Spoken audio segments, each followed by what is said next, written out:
Olá, bom dia. Bom dia 5 de outubro de 2022. Estamos às 4 horas da manhã, gravando mais um vídeo para o nosso canal Guia dos Perplexos, em continuidade ao anterior. Tivemos que quebrar a playlist. Estava ficando grande e o vídeo tinha um assunto que era a minha iniciação na Ordem do Graal. E eu decidi então, com aquele vídeo, começar uma outra playlist chamada A Ordem do Grau, ou o Ciclo do Grau. Então essa nova série, subsérie, é a continuação das outras, chamará o Ciclo do Grau. Bem, vocês sabem que tudo começou com um livro que me foi indicado por alguns amigos invisíveis, que se chama O Mistério do Graal, de Júlio Zévola. E que nós temos usado o máximo possível de clareza com os mapas, para que vocês tenham uma ideia de que isso de fato aconteceu, porque o autor do livro nos dá documentação. Ele dá farta documentação, em latim, em inglês, mas é indubitável que o que ele diz ali é um fato. Agora, vocês podem duvidar de que eu fui iniciado no Ordem do Grau em 1985 ou 86. Isso vocês podem duvidar.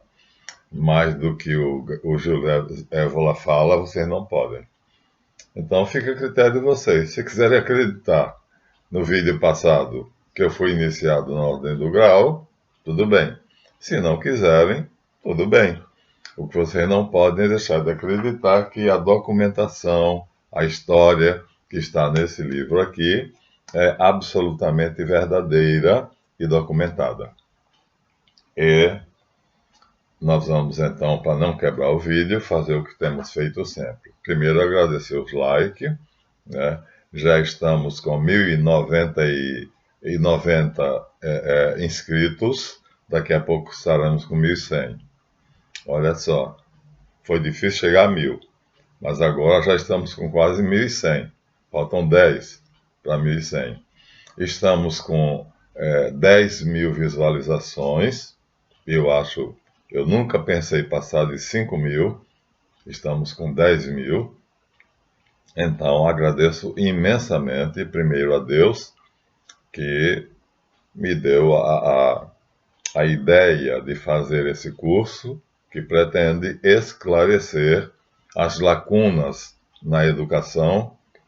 A nossa educação é falha, principalmente é mentirosa, hipócrita e tendenciosa, e eu tive essa ideia de fazer o curso chamado Projeto Caribou, e nesse curso que eu estou gravando para o YouTube, insere-se agora a história do Grau, que é verdadeira até certo ponto. Ou seja, no que está aqui é verdadeira, mas acontece que vieram acrescentou-se ao que está aqui algumas outras coisas que estão aqui, que não são verdadeiras. Então vocês terão que distinguir esse livro aqui, a lenda do Graal, e aqui, os caminhos do Graal. Diferente, não é? Enquanto que aqui nós temos o mistério do Graal. Então esse é documental, é histórico, é verdadeiro, Júlio Zévola. Os de lá são já histórias de cavalaria, romance de cavalaria, como as novelas de hoje em dia. Então agradeço primeiro a Deus que me deu essa vontade de fazer esses vídeos e essa série no YouTube. Graças a Deus já estamos no programa de monetização, graças a vocês, e com um número de visualizações que eu jamais imaginei atingir. Para mim, 5.000 estava de bom tamanho, já são 10.000. Então, dobrou, né? E estamos crescendo. Em 28 dias tivemos 21 inscritos. Em 28 dias nós tivemos 21 novos inscritos. Graças a Deus. Então, agradeço a todos, aos que veem os vídeos como aula. Eu pretendo estar dando uma aula nesses vídeos, por isso que o assunto é sério, e eu me zanguei com um aluno que fez uma brincadeira. E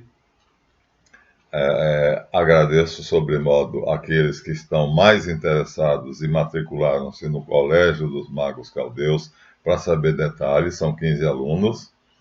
E, finalmente, os meus agradecimentos mais sinceros aos 8 meus irmãos que me dão uma contribuição mensal fixa para que eu possa ter uma vida decente, mas pobre porque eu escolhi. Senão eu estaria ganhando R$ 115.000 por mês. Então, deem seu like, não se esqueçam, se inscrevam no canal. Se você faz parte dos 10 mil que veem, mas não se inscreve, não custa você se inscrever, tá? A sua inscrição é fundamental. E o seu like vai me ajudar, porque o YouTube vai recomendar. Quanto mais likes, mais o YouTube recomenda. Então, você vai encontrar meus vídeos no WhatsApp, meu WhatsApp, vai encontrar os meus vídeos no YouTube e vai encontrar os meus vídeos no meu Facebook. Então, dito isso, nós vamos começar. Como é que nós vamos começar? Bom, eu decidi que agora terei um roteiro. E para ter esse roteiro, então, como eu tenho um netbook, o que eu estou gravando aqui é um notebook. Eu estou aparecendo na câmera do notebook. Oi, como vão vocês? E aqui nós temos um pequenininho, foi meu primeiro computador, que se chama netbook. Net quer dizer ninho, porque ele é pequenininho. E aí agora eu decidi fazer assim, planejar, desenhar, programar, escrever e colocar no netbook. Assim, em vez de fazer de memória, eu vou misturar os livros com o netbook. E aqui está o título da subsérie, O Ciclo do Graal. Vai ser assim que vai se chamar essa subsérie. Bem, o ciclo do Graal vai ser representado, né, por um objeto famoso, né, que eu ganhei, que é uma espada. Então, a espada é o objeto principal que vai representar o ciclo do Graal. Depois vai surgir a taça. Então vai ficar a espada e a taça. Mas primeiro aparece a espada. E aí nós vamos começar localizando vocês. Não se esqueçam então que aqui nós mostramos a vocês o mapa do mundo, chamado Planisfério. Nesse mapa do mundo nós temos aqui a África, nós temos aqui as Américas e nós temos aqui a Ásia. Oceano aqui Pacífico, aqui Oceano Índico, aqui Oceano Atlântico e aqui Oceano Pacífico, porque fecha. Bem, a coisa se desenvolve, a história se desenvolve toda ela numa pequena ilha que aqui não aparece, porque o mapa é pequeno, né, e está ligada à Groenlândia, que é a sede dos Atlantes. E, ampliando isso aqui, nós temos um mapa que vai dar agora o lugar, e aquele lugar, mas em detalhe. Então agora vamos aumentar. Agora nós temos a Grã-Bretanha, que é o centro da história, né? O ciclo arturiano, o ciclo do Graal, todo ele é inglês, é bretão, né? Então os ingleses é quem escreveram essa história, e vai começar aqui. Então é uma ilha, a rainha da Inglaterra morreu recentemente, né? E o que o Júlio Evola fala é que os bretões aqui tinham 3 tribos principais, os Fomoros, os Partolon, os Azi e outras tribos, mas essas são as principais, até que chegou os Tuatha de Danann e tomaram conta da ilha. E aí os Tuatha de Danann são, por acaso, né, porque nós não vamos sair daqui, a história da Inglaterra, que vai se ligar à Islândia, que é a ilha de Avalon, depois vai continuar aqui no reino de Romano, no Império Romano, que é isso aqui, e o Império Romano, então, deixa de ser só a Inglaterra, passa a ser o Império Romano, que inclui a Inglaterra, e depois o Império Romano encolhe e passa a ser o reino de Carlos Magno, o Sacro Império Romano Germânico. Ou seja, tudo se desenvolve aqui. E nós vamos agora mostrar a vocês isso em figuras, tá? Então, vamos esclarecer quando for necessário. Então, tudo começa com uma espada. Essa espada é posse, é dada, segundo Júlio Zévola, ela é dada, é lindíssima, ela se chama Calibur, né? E ela é dada de presente pelos Atlantes pelos Atlantes, que são os Atlantes, ó, são anjos, meio homens, meio humanos.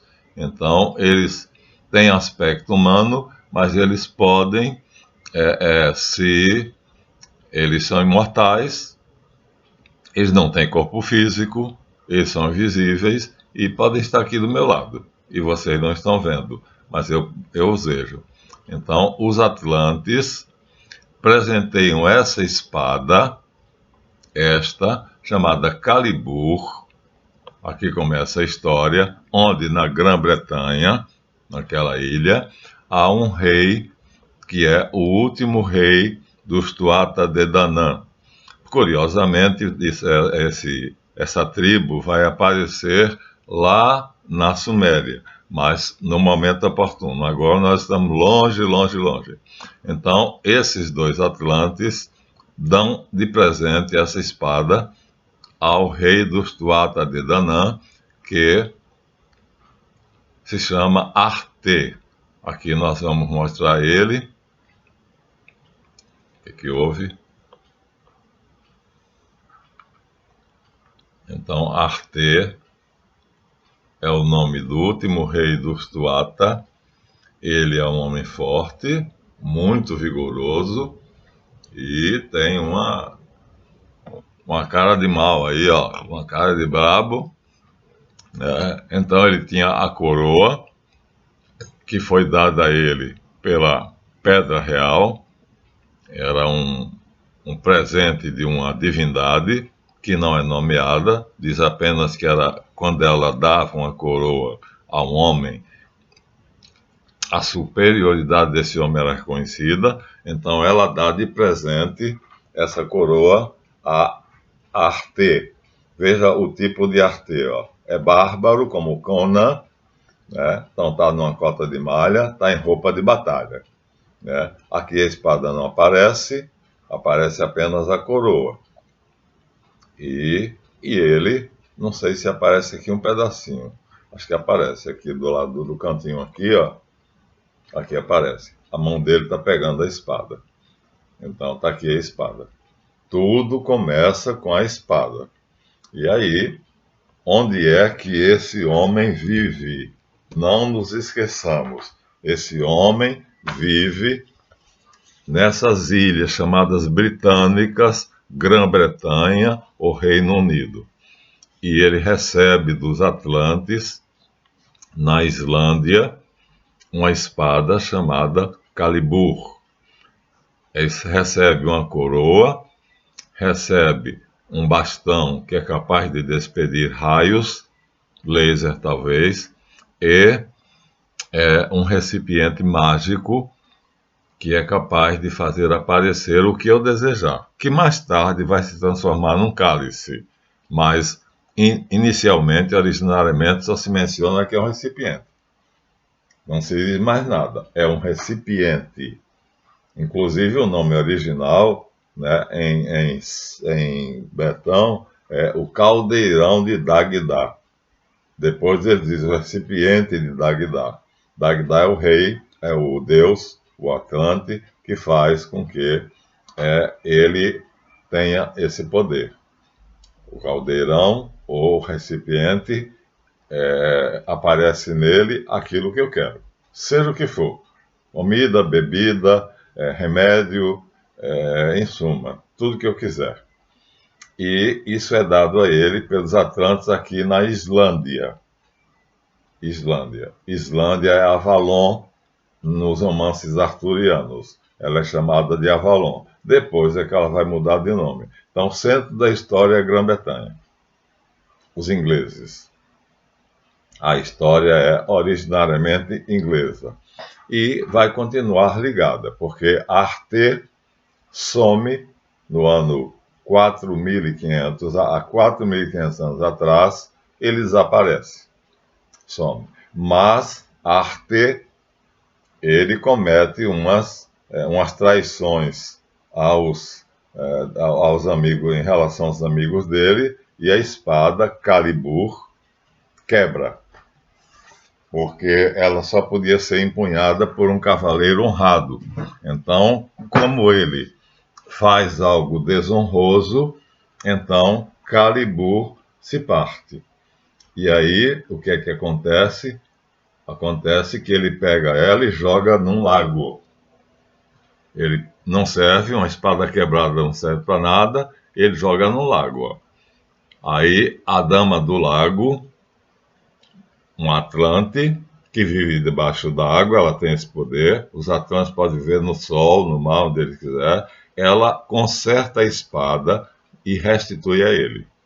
Aqui está, nós temos a famosa história da dama do lago, onde ela está com a mão, tá vendo, ó, saindo, emergindo da água e com a espada inteira, e ela devolve a espada a Arte, o nome Arte.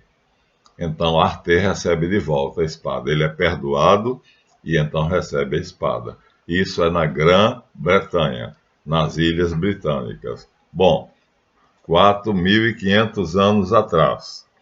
Passa o tempo, depois de 4.500 anos, no ano 100 da era cristã, aparece um outro homem, guerreiro, famoso, chamado Arthur. É parecido com Arte, mas é diferente. Arthur é um general, também é um militar, e também é um nobre, ou seja, é um homem que tem uma capacidade mental, moral, de herói. E aí ele recebe a mesma espada, ou seja, a espada que estava nas mãos de Arte, não se sabe como, vai parar nas mãos de Arthur 4.500 anos depois, que foi quebrada e emendada. Então, vamos mostrar a vocês aqui uma figura que seria uma representação de Arthur, porque ele se coloca a serviço de Roma. Ele é rei dos celtas, mas acontece que ele decide conquistar a Bretanha para Roma. Ele era apenas um general, mas, por ser um general, ele tinha muitos soldados. Aí, ó, tá vendo? O campo de batalha está cheio. E aí Roma decide oferecer a ele: se você conquistar a Bretanha, nós lhe daremos uma coroa de rei, como Arte tinha. Ele aqui não tem coroa, ele não está coroado não. Ó. Aqui ele está com capacete de soldado, de general. Né? Agora, o que deve ser dito aqui é uma curiosidade que parece minúscula, mas não é. Primeiro de que tudo, né? Essa espada de Arte, não se sabe como, está aqui nas mãos de Arthur. Arte e Arthur são dois nomes muito parecidos. E segundo, Arte tinha 12 generais de confiança e Arthur vai também ter 12 condes. Ele chama assim. Curioso, não é? Então há duas coisas iguais nesses dois homens, que estão distantes 4.500 anos um do outro. Ambos possuem espada invencível, Calibur no início, depois ela quebra.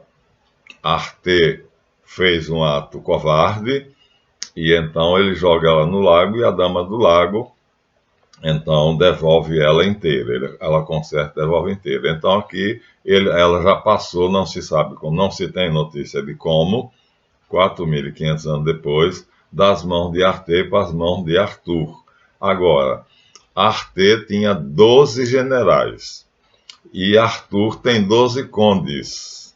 É curioso esse número, porque esse número vai ser constante. E é curioso que essa espada também vai ser constante. Então, essas duas coisas. Então, Arthur, em determinado momento, ele deixa o capacete de centurião romano e é coroado rei. Ele é coroado rei.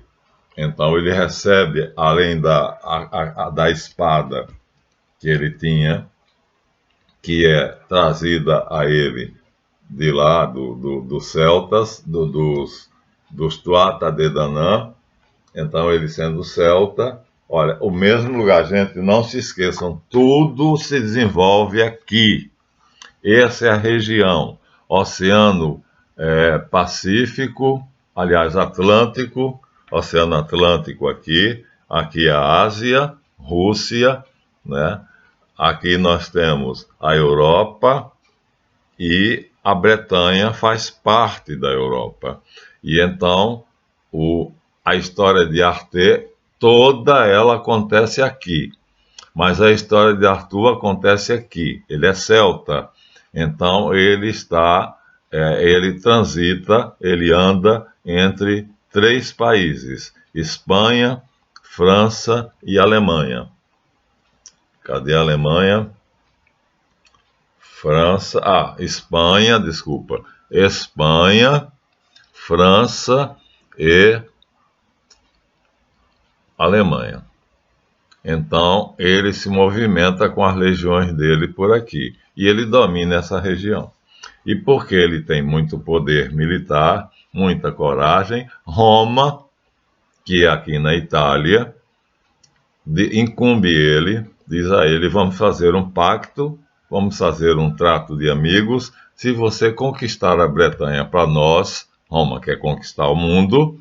Roma é uma cidade da Itália, parece uma botinha de salto alto. Aqui é a Sicília, parece que a botinha da Itália está chutando a Sicília. Então, a Itália tem vocação para jogador de futebol. Então, aqui parece que é a Sardenha. Aqui é a Sardenha, aqui é a Sicília, são 2 ilhas. Então, aqui nós temos a Sicília, aqui nós temos a Sardenha, aqui nós temos a Itália chutando a Sicília. E Roma, que é na Itália, quer conquistar o mundo. Aí ela faz um pacto com Arthur. A essa altura, nem os ossos de Arte existem mais, mas a espada existe. E ela, de Calibur, passa a se chamar Excalibur, porque já não é mais a Calibur. Ela era, e ex quer dizer aquilo que era. Ela foi emendada e ficou novinha em folha, tanto quanto antes. Mas tudo acontece aqui e não vai sair daqui, minha gente. Tudo vai acontecer aqui. O ciclo do Graal vai acontecer nessa região, não vai sair daqui. No máximo, ela vai vir até a Islândia, que é onde Arte, rei dos Tuatha de Danann, recebe a espada, a coroa, o recipiente, que é um caldeirão ou uma bandeja e depois vai se tornar uma taça, né? E uma lança, cujo, em vez de matar a pessoa enfiando ela despede raios. Então, Arte é natural da Bretanha e Arthur é natural das Gálias. Era assim que se chamava a França. Então, a França, antigamente, chamava-se Gálias, gaulês. Então, aqui que é a cidade deles, celta, nós somos descendentes deles. Ele recebe, não se sabe como, a espada de Arte chega até ele. É a figura que nós estamos ali. Ele consegue, conquista a Bretanha. E nós vemos isso em detalhe nos capítulos anteriores. Ele conquista a Bretanha e, ao conquistar a Bretanha, ele vai deixar o capacete e vai ter agora... Aqui nós temos de novo a repetição da Dama do Lago, dando para Arte, e Arthur sabe disso. Aqui está Arte, E aqui nós temos as mãos da Dama do Lago, né? Arthur sabe que a espada dele foi consertada pela Dama do Lago, aqui só aparece as mãos dela, ela tem um nome, mas não me lembro agora, e ele está aqui perplexo, ele entra na água para pegar a espada, agora com o nome de Excalibur. Era Calibur, agora é Excalibur, é a mesma. Então, ele é dono da espada, que na minha iniciação, se vocês quiserem acreditar, foi simbolizada por um presente me dado pela Joana d'Arc Pires.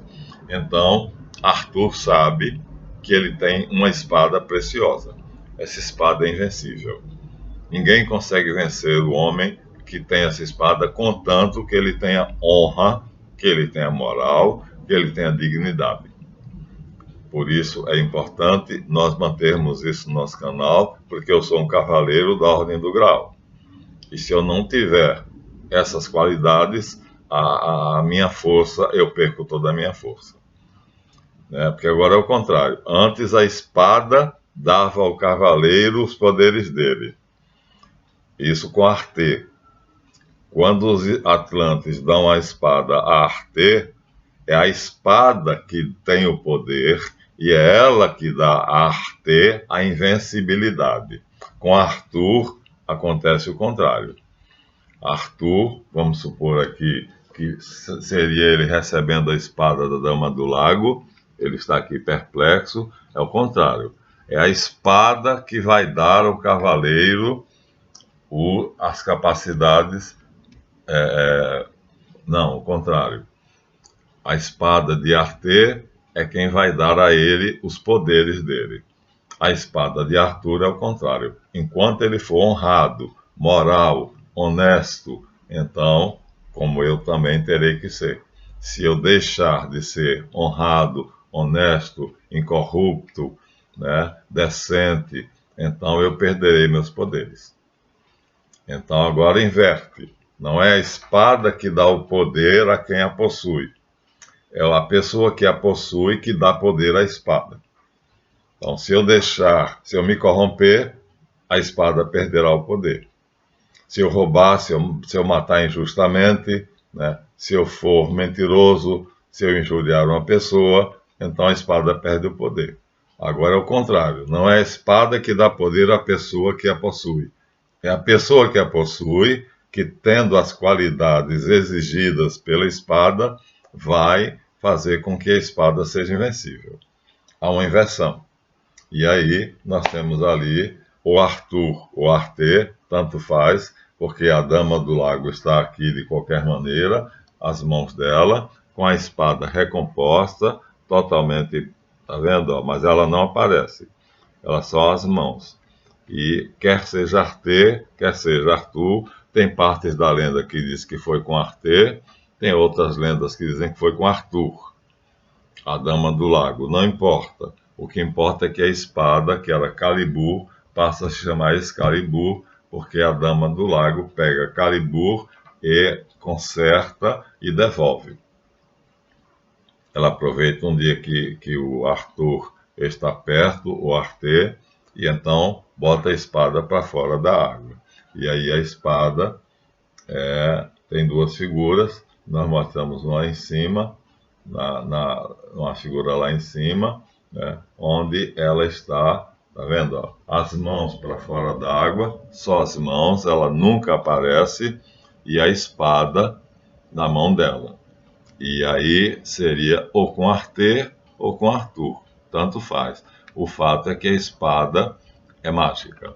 Ela tem uma capacidade de tornar invencível aquele que a empunha, tanto Arte quanto Arthur.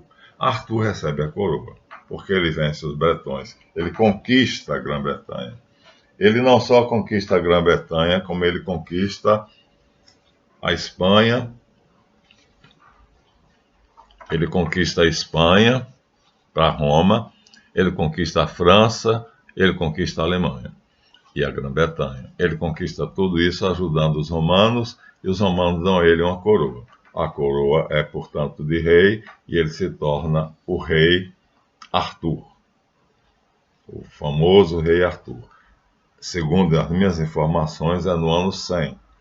A história oficial ele existiu, né? A história oficial diz que é no ano 400. Pouco importa. O fato é que ele existiu, que a espada existiu e que ele era invencível. O portador da espada, Calibur ou Excalibur, jamais é invencível. Eu também jamais fui vencido. Quando eu empunho a minha espada, jamais fui vencido. Agora, eu não devia nem falar nada aqui sobre mim, porque eu estou contando a história do Graal, né, o ciclo do Graal. Resultado, chegamos ao momento em que Arthur recebe a espada da Dama do Lago, Viviane, é o nome dela, agora me veio, e ela conserta a espada. E aí a espada agora vai ficar do ano 100, segundo me disseram os atlantes, ou do ano 400, segundo os historiadores dizem, ela vai ficar, sem se saber onde é que ela está, até chegar o ano 800. Mas acontece muita coisa entre o ano 100 e o ano 400. Nasce um personagem chamado Jesus. Esse personagem diz que tanto Arte quanto Arthur estão errados, que o mundo não deve ser conquistado pela força, pela brutalidade, pela guerra, como está acontecendo agora a Rússia e a Ucrânia, que o mundo deve ser conquistado pela persuasão, pela doçura e pelo amor. Então, a doutrina que Jesus Cristo prega é exatamente contrária. E Carlos Magno, cujo retrato agora eu vou mostrar, imperador da França, ele quer fazer isso. Ele se converte, ele é um bárbaro. No ano 476, os cristãos deixam de ser perseguidos. Eles foram perseguidos desde que Cristo morreu até o ano 476. Então, há várias tribos, borgúndios, alanos, suevos, bretões, teutões, e Carlos Magno é um franco. E é curioso que a bisavó de Carlos Magno se chama Clotildes. Deixa eu contar a história dela. Me permitam contar. Então, o rei dos francos, ele é tolerante.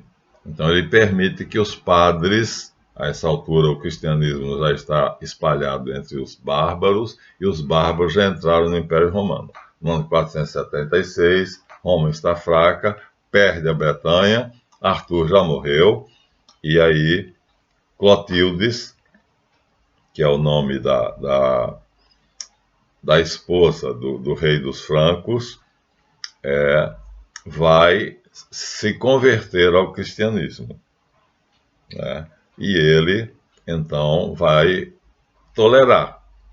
Ele adora os deuses pagãos, mas ele vai tolerar. Ele pertence à tribo dos sicambros, que é uma ramificação da tribo dos francos. E aí ele termina que a esposa convence a ele que ele deve deixar os deuses pagãos e se converter ao cristianismo. E ele também se converte. O nome deles é Clovis. Clovis. Então, Clovis, casado com Clotildes, ambos se convertem ao cristianismo, e aí começa a história de Carlos Magno. Começa com eles dois. É um casal de reis dos sicambros, que são uma subtribo dos francos. Os sicambros se tornam cada vez mais poderosos e os sicambros se tornam uma tribo grande que passa a se tornar francos, se chamam francos, daí vem a França, e um grande homem chamado Meroveu é quem participa da batalha do Papa para destruir Átila. Quando Átila ameaça invadir Roma, então o Papa de Roma, lembra o quadro, manda chamar Meroveu, que é rei dos francos, Aécio, que é rei dos romanos, que é general romano. Então o Papa de Roma é um milagre. Então vocês têm que acreditar que alguma coisa ali aconteceu de anormal, porque os portões de Roma estavam fechados para Átila não entrar. E de repente Átila vai arrombar os portões. Acontece. Isso é histórico, isso um historiador não pode negar. Então os soldados de Aécio são poucos e não vão conseguir resistir. É morte certa. Aécio manda fechar os portões e reforçar. Mas é uma questão de tempo. Carlos Magno é brutal e tem máquinas de guerra e vão arrombar os portões. E o Papa de Roma, chamado Leão, então, Leão Grande, Leão Magno, para surpresa de todo mundo, ele se veste de gala e manda abrir os portões. E abre os portões.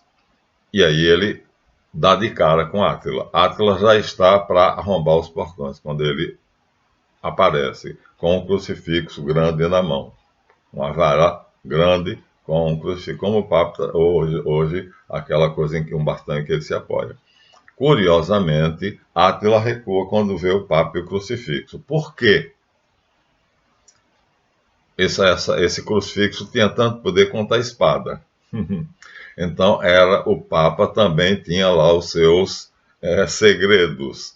Né? Aquele crucifixo, que era a representação de Jesus de Nazaré, nascido na Palestina, lá longe, perto do Egito. Estamos longe dessa região aqui, não vou nem falar. Termina chegando até Roma. E aqui o Papa de Roma comete uma ação aqui na Itália fantástica. Ele surpreende todo mundo. Fecha os portões, diz Aécio, que é general romano. Eles abrem os portões. Ele tem mais autoridade do que Aécio. E ele tem na mão uma cruz, mas é longa. É um grande bastão com a cruz. Abrem os portões. Átila já está preparado para invadir Roma e saquear Roma. Ele já tinha feito isso uma vez. E o Papa diz, você não vai entrar. Ele recua com medo e não entra. Aí a pergunta que eu faço é, o que é que aconteceu? A Sagrada Tradição diz que Átila viu 2 anjos no céu, acima da cabeça do Papa, e teve medo. E o Papa volta para dentro de Roma, é aclamado rei de Roma. Vocês têm que admitir que algo de anormal, de sobrenatural aconteceu, gente. Então, por isso que eu disse, a história erra quando ela conta a história do homem como sendo apenas carne, osso e pescoço, porque ali aconteceu alguma coisa. O historiador não pode negar isso. Átila não entrou em Roma. E não entrou por quê? Pergunta ao seu professor de história. Ele tinha tudo para entrar, os portões estavam abertos, ele ia arrombar, não precisou. O Papa mandou abrir, aqui ó, na Itália. Aécio estava lá dentro com alguns poucos milhares de soldados. Ia ser vencido facilmente, era um suicídio. E o Papa com a cruz na mão, confiando na cruz, tanto quanto Arthur confiava na espada, ele pega aquela cruz e apresenta a Átila, e Átila, quando vê a cruz, ele refuga, ele corre para trás dos batalhões dele, e só temos 2 minutos, e o Papa então volta, manda fechar os portões, e aí manda convocar Meroveu, que a essa altura é o descendente de Clovis, com Clotildes. Clovis e Clotildes tinham se tornado cristãos e tinham sido batizados. Eles eram da tribo dos Sicambros, e quem batizou eles foi São Remígio.